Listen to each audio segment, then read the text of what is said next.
जय जगन्नाथ श्रोता बंधु मु संयुक्ता मिश्र पुणी थे आपण मानक पई श्री जगन्नाथंकर गोटे सुंदर अनुभूति नहीं आसी आज अनुभूति को लिखिंट वासुदेव थाटोई सार आई अनुभूति प्रकाश पाई अमृत अनुभव पुस्तक ये पुस्तक को श्रीजुक्त श्रीकांत महांती सार संपादना करिसेंती। तेबे आसंतु आज वासुदेव सार से सुंदर अनुभूति सुनिबा। समस्त ओडियांकर तो मन हुए जे रथ यात्रा बेल को पुरी जीवे श्री जगन्नाथ को दर्शन करेंगे। तो वासुदेव सार भी से ही मन हुए, तेणु से प्राय बहुत वर्ष है प्रत्येक थर रथ यात्रा को पुरी जाती। रथ टाणीबाटा दौड़ी टाणीबा तो बहुत कष्ट, कहीं एत भिड़ थाए। तेणु से कौन करती ना बड़ दाण्डे ठाकुर को प्रणिपात करती, नड़िया से पिटती, आउ सरदा बाली बसती, आ रथरे दियों को दर्शन करके घर को फेरी आसती। एथिरे तांकर मन शांति हो जाए। प्रत्येक वर्ष से जाती रथ समय आ ठाकुर को दर्शन करके आसती। तो एमती सब वर्ष तो जाती आउ ठाकुर माने बहुत धन्यवाद दियंती जे जा हो एई माने तांको परि जणे अधम को ठाकुर रथरे दर्शन दउछंती कहिकी। तांको माने परिवार बा तांको आर्थिक अवस्था एतेटा भल नथिला, तथापि तांकर घर खंडे भी नथिला निजर। सेठू कौन है ना थरे से पूरी आसला को तांको माँ तांको कहले आउ बड़ दाण्डे कालिया को घर खंडे पाई कहबू। सेठू से तर जो आसिले सार ठाकुर को प्रणाम करिकी कहले आ मणिमा घर खंडे कर दिहंतनी। पाखरे तांकर मोटे पैसा नथिला, किंतु से श्री जगन्नाथ कृपारू तांकर भल गोटे माने घर से तैयारी करि पारले। आ घर भी बेस शीघ्र तैयारी हो गला।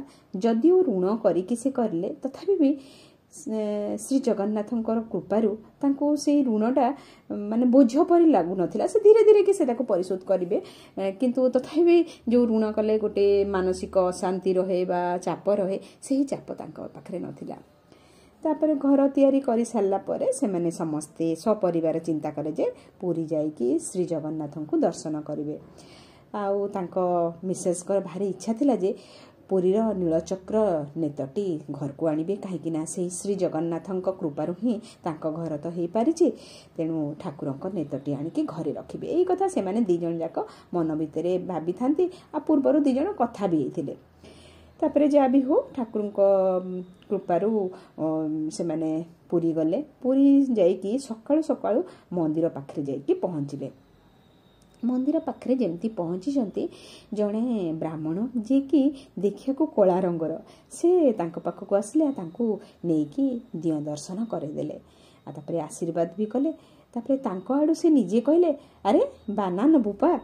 आश्चर्य कथा, से माने तो कही नथिले से ब्राह्मण को जे से बाना नेबे कि कौन, किंतु ब्राह्मण जनक निज पटु कहले जे तू परा बाना नेबो कहिकी से माने पूरा आश्चर्य हो गले। जा भी हो से आनिकी तांको बाना देले। आउ बाना देला परे सार तांको पचारे जे आउ केते पैसा देबी कौन, से कहले हसिकी कहले तोते जहा इच्छा होची ताहा दे। सार तांको 200 टंका देले। से आउ माने मागी भी नहांती अधिक टंका, जेतिकी देले सेतिकी खुशी रे धरिकी गले। तांको पई तुलसी आनी देले। तुलसी देकी से कुआडे चली गले तांको आ देखि पारलेनी। माने जा भी हो ठाकुर तांकर माने जो इच्छा थिला बाना गोटे नेबा पई घर को से इच्छा पूर्ण कर देले। आउ सार को मने हुए एटा से कालिया ठाकुर ही तांको कृपा करिकी बाना आनी देले। आउ से ब्राह्मण रूप रे ही तांको आसिकी देखा देथिले। आशा करे आज ये छोटिया अनुभूति आपण मानकु भल लागिबो। भल लागिले लाइक करिवे, शेयर करिवे, कमेंट करने को मोटे भूलिबेनी। जो माने सब्सक्राइब करनाहांती आशा करे से माने सब्सक्राइब कर देबे। जय जगन्नाथ।